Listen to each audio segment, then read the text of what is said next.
بسم اللہ الرحمن الرحیم الحمدللہ رب العالمین والصلاة والسلام علی رسولہ النبی الکریم۔ قرآن پاک ہمیں انفارمیشن دیتا ہے ہر ایک شے کے متعلق، یعنی بنیاد بتا دیتا ہے، حل بھی بتا دیتا ہے، سوچ بھی دیتا ہے، انفارمیشن، اور وہ جو ہمیں علم دیتا ہے وہ ہمارا ایمان بنتا ہے، کیونکہ قرآن پاک کی کوئی بھی بات ہوگی وہ ہمارے ایمان پر ہوگی کہ ہمارا ایمان بڑھتا ہے۔ ہم سمجھتے ہیں کہ جب اللہ کریم فرماتا ہے کہ یہ کام کرو، جیسے اے ایمان والو یا ایھا الذین آمنوا اذکروا اللہ ذکرا کثیرا، اے ایمان والو ذکر کرو اور زیادہ کرو، کثیر کرو۔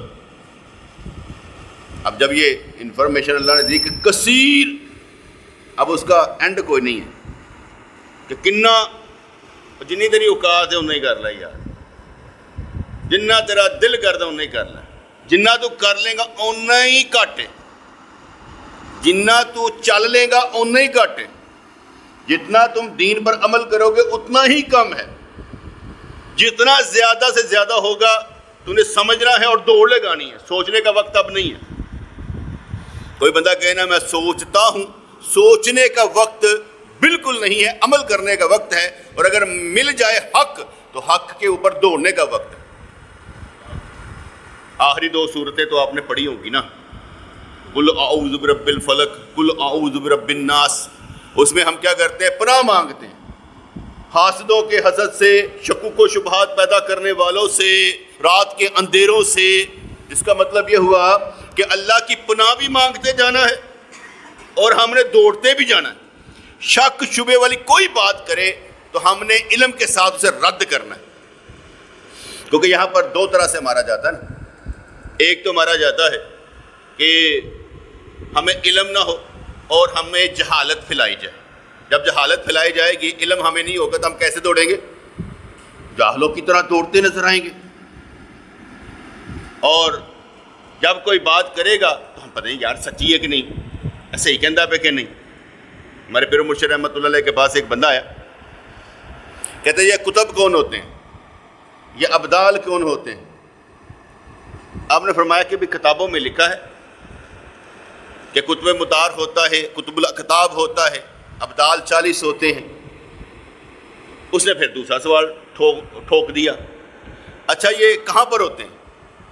کہا کہ کتابوں میں لکھا کہ شام کے علاقے میں زیادہ ہوتے ہیں۔ اس نے پھر تیسرا سوال جب کیا نا، اور کہنے لگے پتر اینج سمجھ نہیں آنی، اپنا رینک اچا کر، جدو مل جان گے تو سمجھ آئے گی، وگرنہ میری بات کی ویریفیکیشن کہاں سے کراؤ؟ جب میں کوئی بات کر رہا ہوں اس کو ویریفائی کہاں سے کرو گے؟ تم مجھے جھوٹا سمجھو گے کہ سچا سمجھو گے؟ کیسے؟ تمہیں کچھ نہیں ملنا، نہ ان باتوں سے سیکھنے سے تمہیں کچھ ملے گا۔ جب تک تم اس مقام پر نہیں پہنچو گے جہاں پر دیکھ نہیں پاؤ گے تمہیں کچھ نہیں پتہ لگے گا۔ بات سمجھ میں آ گئی؟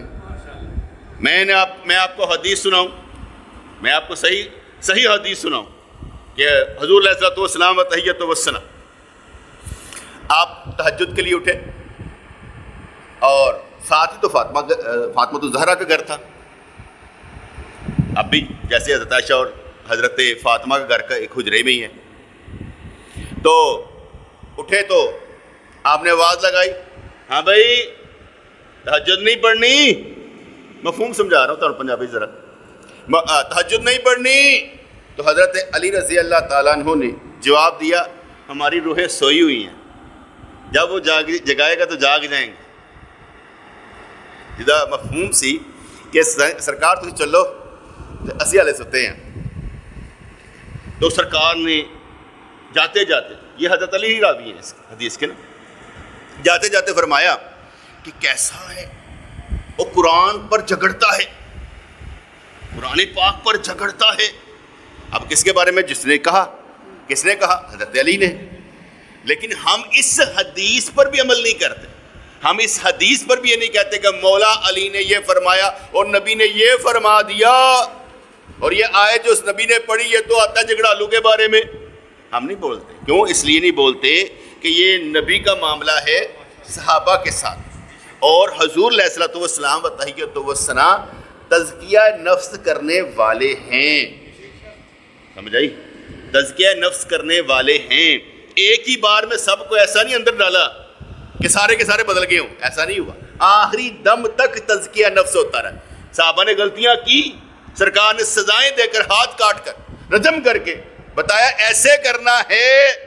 اور میں نے آگے بھی بتایا تھا اس بات کو کہ جو سزائیں صحابہ کرام نے کاٹی اس کے بارے میں بھی جو علماء کی ایک رائے ہے. صحابہ کرام, فرض کرو کسی صحابی نے جو ہے کیا کہتے ہیں چوری کی, ہاتھ کاٹ دیے گئے, ٹھیک ہے, رجم کر دیا گیا, زنا کیا رجم کر دیا, شراب پی درے لگائے گئے. یہ ساری چیزیں ہونے کے باوجود بھی ہم یہ کہتے ہیں ہاتھ کاٹنا قرآن کے مطابق, اور عمل کس نے کروایا؟ سرکار نے. امپلیمنٹیشن کروائی سرکار نے. صحابہ کرام گناہ کرنے والے نہیں تھے, گناہ کرنے والے نہیں تھے, لیکن پتہ نہیں لگنا تھا ہاتھ کاٹنے کا, پتہ نہیں لگنا تھا رجم کرنے کا. اس لیے انہوں نے کہا یا رسول اللہ ایسے کام سانو دیو نہ ساڈی وجہ نہ تہاڈا عمل سنت بنے. ایک رائے تو گل سمجھ آئی کہ نہیں ہے؟ ہم نے یہ نہیں کہنا او سرکار دے صحابہ نے بھی تے زنا کیتا سی, کہہ سکتے ہیں نہیں, کیونکہ اس کی دوسری بات بھی ہے کہ اگر کوئی زنا کر لیتا اور سزا پا لیتا وہ جنت میں چلا جاتا, دنیا میں سزا بھگت کر.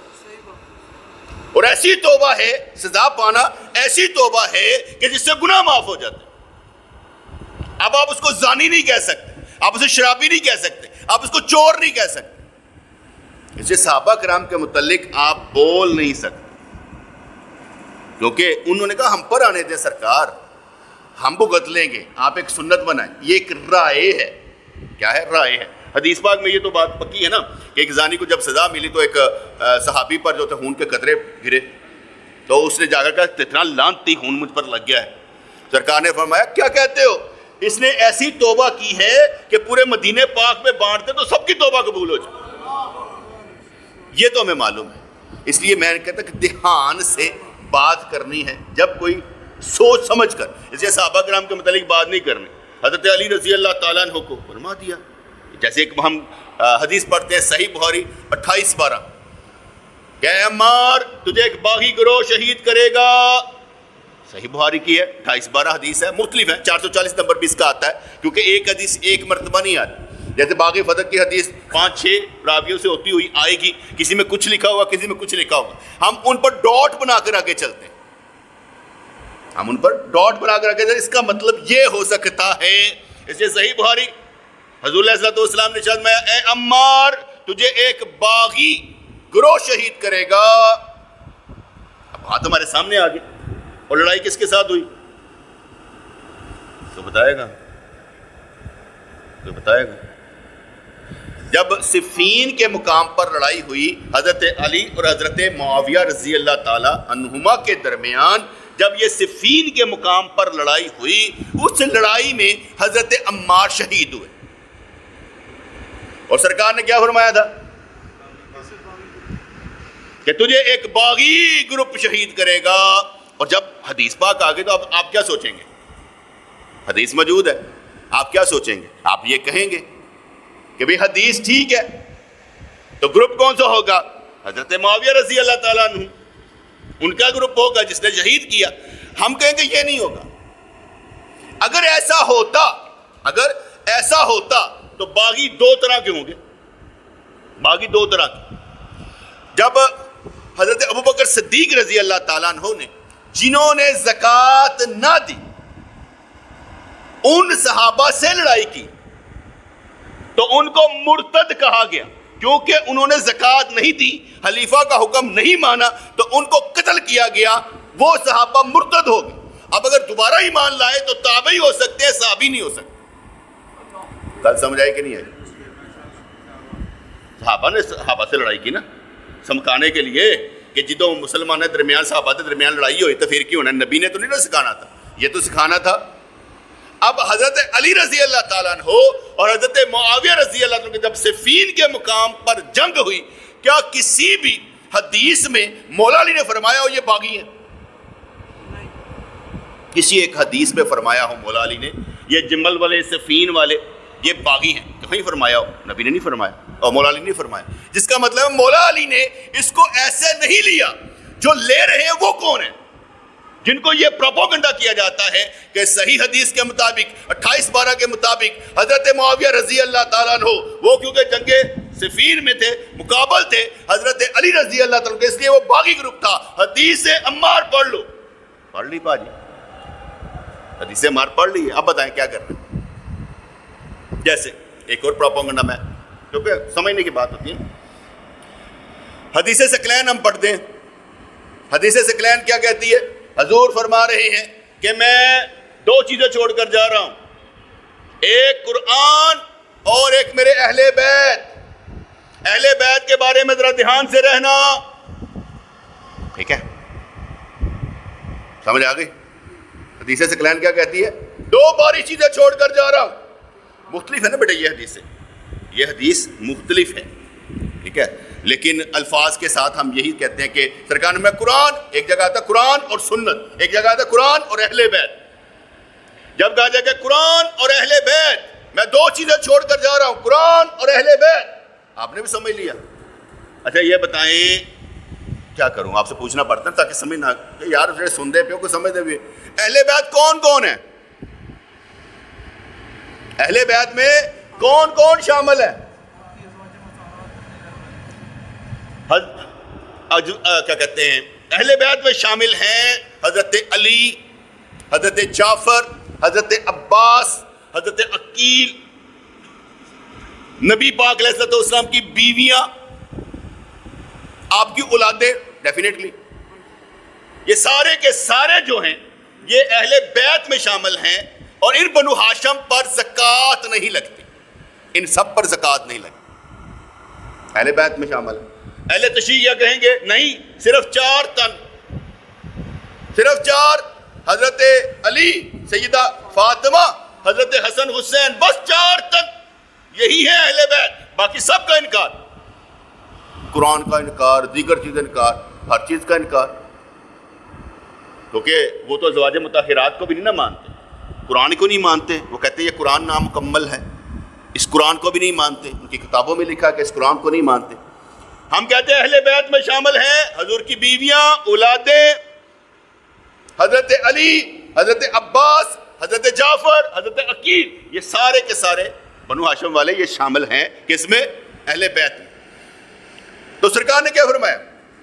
2 چیزیں چھوڑ کر جا رہا ہوں، قرآن اور اہل بیت۔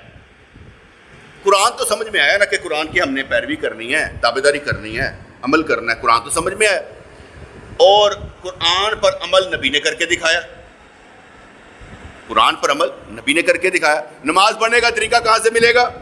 احادیث سے۔ سکھایا کس نے؟ نبی کریم نے سکھایا ہے۔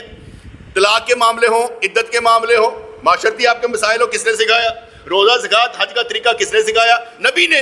نبی اس معاملے میں فاؤنڈیشن بنا کر، ہماری بنیاد بنا کر چلے گئے۔ اس کے بعد صحابہ کرام نے قرآن اور نبی کو دیکھا، اور اس کے بعد اگلے فیصلے صحابہ کرام نے کیے۔ کیوں کیے ہیں؟ اس لیے کہ صحابہ کرام کی بھی اتباع کا حکم ہے، رضی اللہ عنہم و رضوا عنہ کا بھی حکم ہے۔ اہل بیت اگر مانا جائے، اہل بیت یہ صرف 4 حضور کے مطابق، جیسے اہل تشیع کے مطابق، تو بیٹے ان کی اتباع کیسے کرنی ہے؟ اگر حضور چھوڑ کر گئے تو ان کی اتباع کیسے کرنی ہے، ان کی پیروی کیسے کرنی ہے؟ اس دور کے بعد ان پر لکھی کتابیں کون سی ہیں جن پر عمل کر کے دکھانا ہے؟ بات سمجھ آئی کہ نہیں؟ بات اب لڑائی ہوگی کتابوں پر۔ کون سی کتابیں؟ وہ تو چلے گئے، ہمیں تو بس پتہ چلا نا سرکار نے فرما دیا، لیکن کیا چھوڑ کر گئے لیگیسی میں؟ ہے کیا؟ کہاں پر ہے؟ کون سی کتابیں ہیں؟ ہم یہ کہتے ہیں صحابہ اور اہل بیت کا دین ایک تھا، الگ نہیں تھا، ایک دین تھا، الگ نہیں تھا۔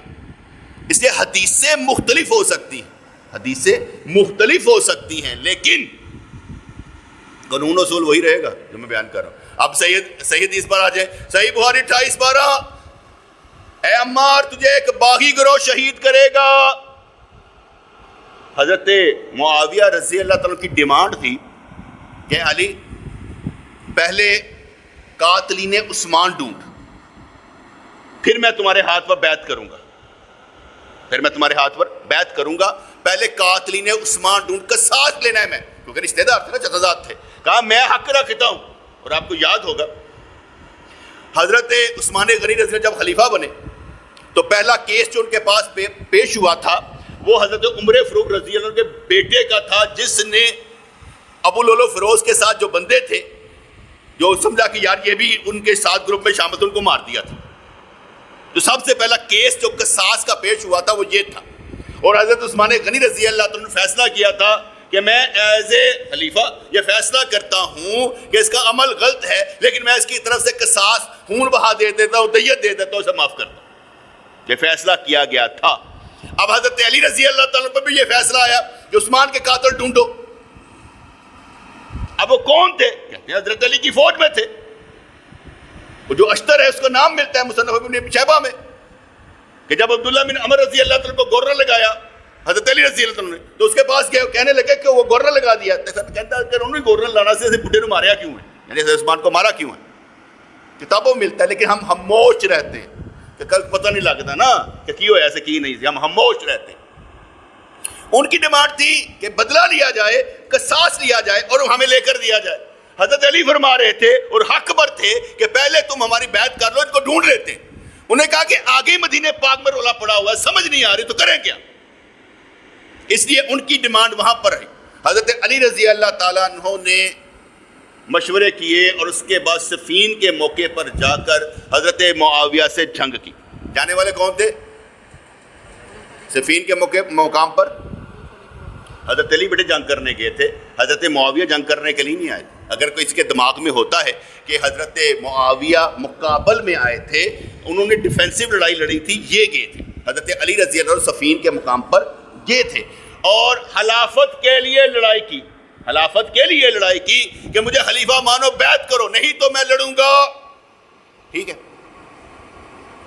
امامت کے لیے لڑائی نہیں کی. بتا سمجھ آئیے, جو یہ کہتے ہیں 12 امام ہوتے ہیں, پہلا امام علی ہے, بعد از نبی مولا علی. علی پہلا ہمارا امام ہے, کیونکہ ان کے نزدیک امام کا لفظ ہے. وہ ہمیشہ الٹا کریں گے نا, ہم خلیفہ کہتے ہیں وہ امام کہہ دیں گے.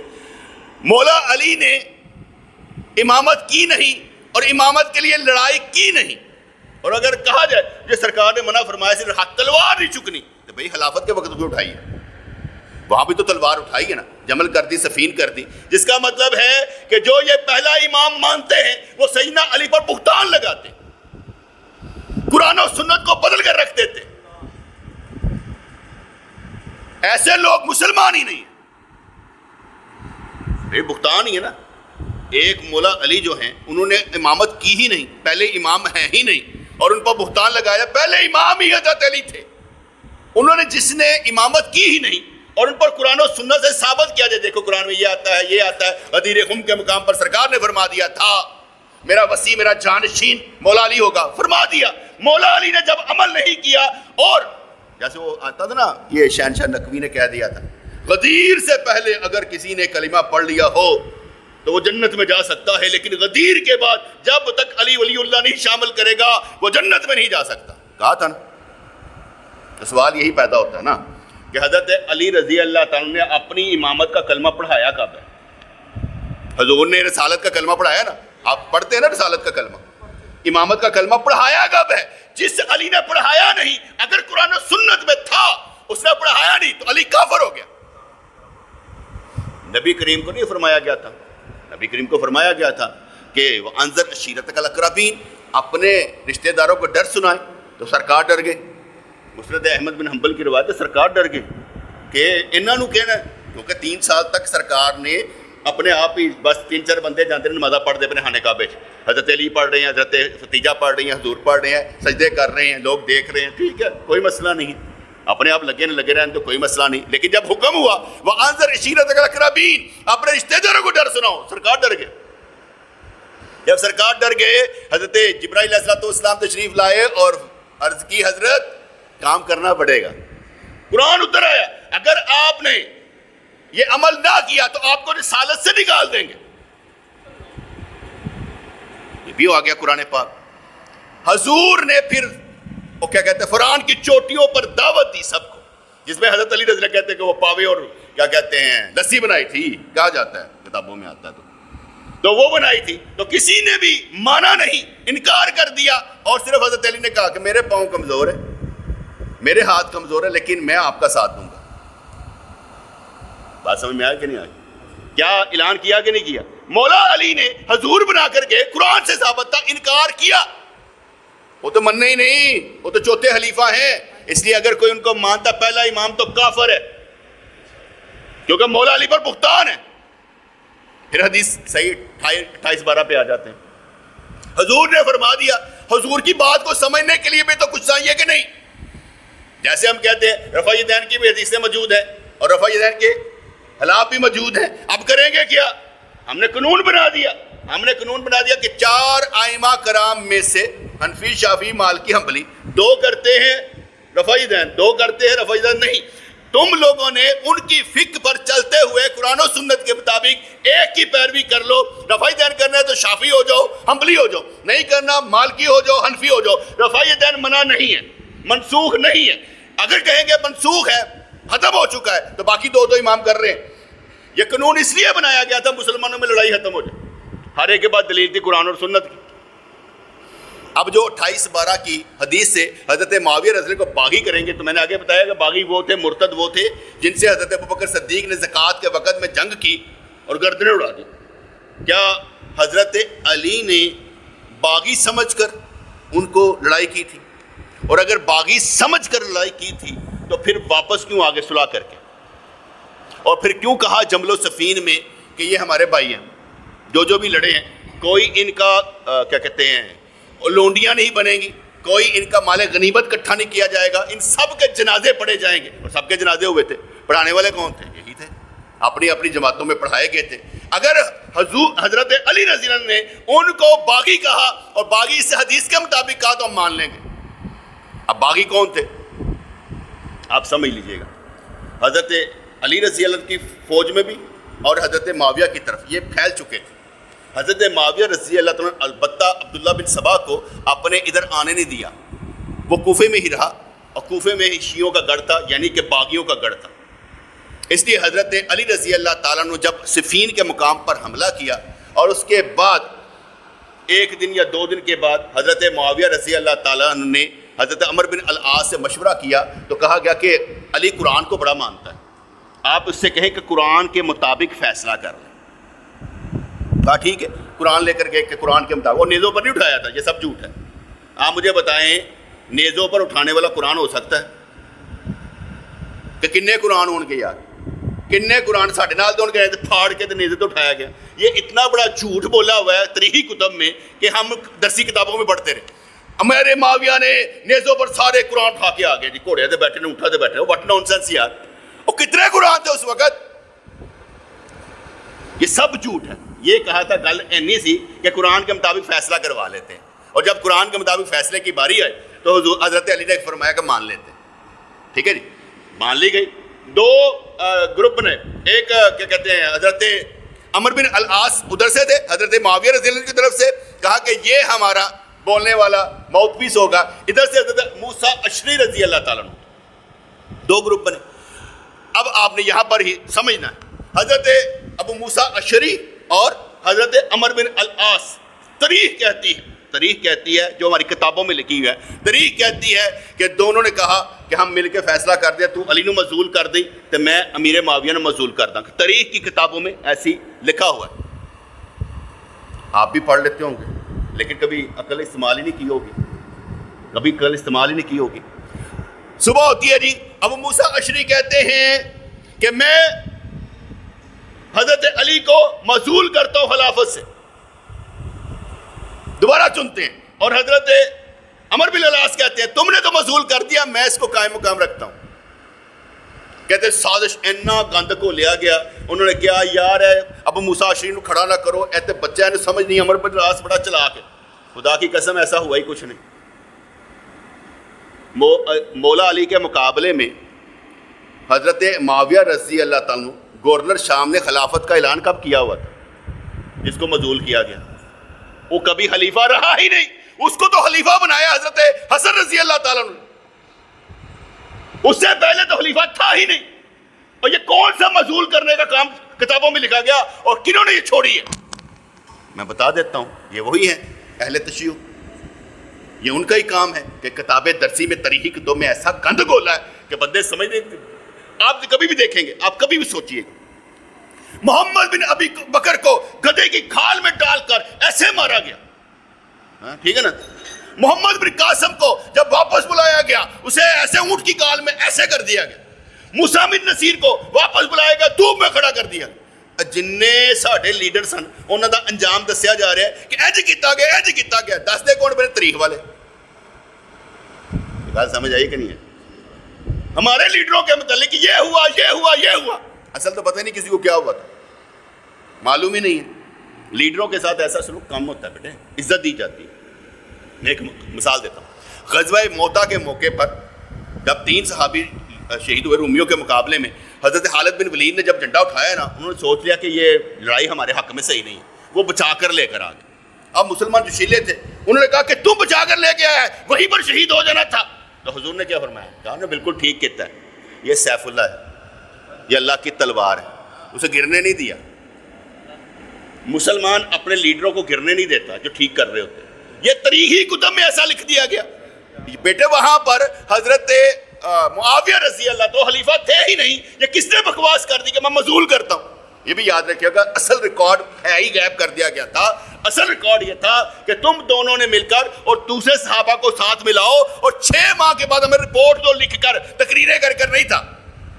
اور 6 ماہ کے بعد حضرت ابو موسیٰ اشعری اور حضرت عمر بن العاص نے ریکارڈ اکٹھا کر کے فرمایا کہ ہم یہ کہتے ہیں ان سب کے جنازے پڑھے جائیں. دونوں طرف کے مسلمان ہیں. حضرت علی واپس آئیں اور اپنا کام کریں، حضرت معاویہ اتنی دیر میں اپنا کام کریں گے، ہم ان کو ذرا سیٹل کرتے ہیں، آپس میں لڑائی سے بچاتے ہیں. اور یہ بچانے والے کون تھے؟ ابو موسیٰ اشعری تھے، جن کے بارے میں شاعر کہتا ہے ان کے بیٹے سے، تیرا باپ تو وہ ہے جب کہ خیمہ گرنے کے قریب تھا اس نے تنابیں کھینچ کر کس کر رکھ دی اور اسلام کو بچا لیا تھا. تیرا باپ ابو موسیٰ اشعری وہ ہے،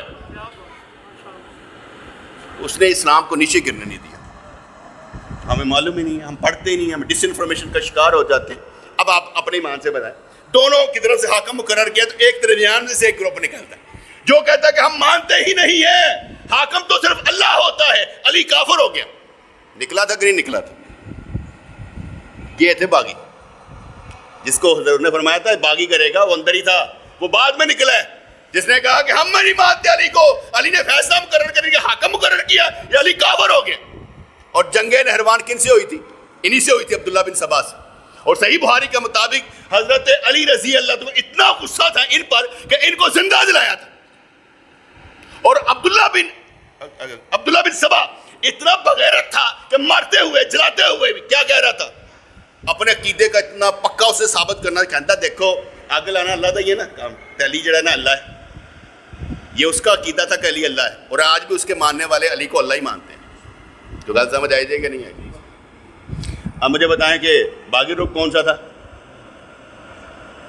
باغی گروپ جو دونوں سے نکلا تھا، جن سے جنگ نہروان ہوتی. اب اس پر بھی ایک آگے چلتے ہیں. باغی گروپ کیوں تھا؟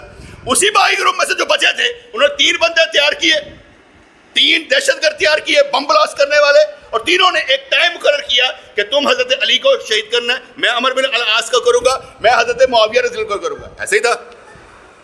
تینوں جب نکلتے ہیں، حضرت معاویہ بھی بچ گئے، عمر بن العاص بھی بچ گئے، حضرت علی شہید کر دیے گئے. ایک ہی وقت میں یہ کرنا تھا. جب حضرت علی شہید کر دیے گئے، آپ اپنے مان سے بتائیں حضرت علی کی قبر کیوں نہیں ہے؟ موجود ہی نہیں ہے. کہاں پر ہے ہی نہیں. کوفے میں علامتی نشان ہے، قبر نہیں ہے، کیونکہ ان کو خفیہ طور پر کوفے میں ہی دفنا دیا گیا، قبر بنا دی گئی. اور جنازہ پڑھنے والے بھی کوئی شیعہ نہیں سن، کیونکہ ہے ہی نہیں سن اس دور میں. یہ 11 امام تک تو تھے ہی نہیں نا بیٹے. یہ بعد میں انہوں نے اسنا عشرہ بنایا، پہلے تو تھے ہی نہیں. ان کے پیچھے تو کسی نے بھی جنازہ نہیں پڑھا، سارے ہم سنی تھے، قرآن و سنت پر چلنے والے، اور کوئی نہیں تھا. تو باغی گروپوں کی وجہ سے کہ یہ لاش کی بے حرمتی کریں گے، حضرت علی رضی اللہ کی لاشیں کو یہ غلط آگ لگا سکتے، سب کچھ کر سکتے ہیں، اس لیے ان کو چھپا دیا گیا. آج تک کہیں نہیں معلوم. اور لاشوں اور مزاروں پر جانے والے کون ہیں؟ بس وہ آؤ جی مزار پر چلتے ہیں، ایران دیکھو، عراق دیکھو، یہ وہی لوگ ہیں. ہم تو اللہ کو ماننے والے، خانہ کعبہ جانے والے. اسرائیل والے وہ کون ہیں؟ نبیوں کے دشمن. یہ کون ہے؟ صحابہ کرام کے دشمن، اہل بیت کے لبادے میں۔ اس لیے باغی کون تھے وہ سمجھ آ گیا؟ جیسے بہاری 28-12 وہ یار ساری تحقیق تو کرو۔ پھر قرآن میں آتا ہے سورۃ حجرات میں، اگر مسلمانوں کے دو گروپس آپس میں لڑ پڑے، زیادہ مطلب ہے مسلمان لڑ سکتے ہیں، تو تیسرا صلح کر دیں، اگر وہ کوئی نہ مانے تو پھر اس پر حملہ کریں۔ مسلمانوں کے بیٹے لڑائیاں ہو سکتی ہیں، ایسا کوئی مسئلہ نہیں کہ لڑائی نہیں ہو سکتی۔ اور حضرت علی نے ہمیں سکھایا کہ جب مسلمانوں کی آپس میں لڑائیاں ہو جائے تو دونوں طرف سے مرنے والے جو ہوں گے شہید ہی ہوں گے اور جنازے بھی ہوں گے۔ یہ حضرت علی نے سکھایا، اسی قرآن پر عمل کرتے ہوئے، ورنہ ہمیں پتہ کیسے چلنا تھا۔ صحابہ کرام کی جتنی بھی جنگیں ہوئیں بعد میں بھی، چاہے زکوٰۃ پر ہوئی چاہے یہ ہوئی، ساروں میں ہمیں ایک قانون اور رسول ملا جو ان صحابہ کرام کی وجہ سے ملا اور قرآن کی وجہ سے ملا۔ انہوں نے تشریح کر کے رکھ دی کہ یہ ہوگا یہ ہوگا یہ ہوگا۔ کیا سمجھ آ گئی؟ تو بیٹے جب ہم ایک ہی حدیث کو پڑھیں گے نا تو وہاں پر یہ نہیں آئے گا کہ وہ صحابی نہیں رہے باغی تھے، کہیں گے صحابی ہیں۔ اگر صحابی ہیں تو باغی ہیں، باغی کیسے صحابی ہو سکتا ہے؟ میں نے آگے بتایا تھا کہ جن کو مار دیا حضرت ابوبکر صدیق نے، اگر ان کے بعد مرتد ہونے کے بعد کوئی ایمان لاتا ہے تو پھر کیا ہوگا؟ تابعی ہوگا، صحابی نہیں ہوگا۔ اگر کوئی قادیانی پہلے مسلمان تھا، اس نے حج وغیرہ کیا ہوا تھا، سارا کچھ کیا ہوا تھا، لیکن وہ اس نے قادیانی ہو گیا، مرتد ہو گیا، جب مرتد ہو گیا واپس آئے گا دوبارہ حج کرے گا، اس کے سارے اعمال باطل ہیں، مرتد کے سارے اعمال باطل ہیں۔ جس لیے جو واپس آئے وہ صحابی نہیں ہے، سارے عمل بیکار، تابعی ہیں۔ تو گلا سمجھ آ گئی کہ نہیں آ گئی؟ کسی کا کوئی سوال ہو تو پوچھ سکتا ہے تاکہ میں اٹھنے سے پہلے۔ Any question?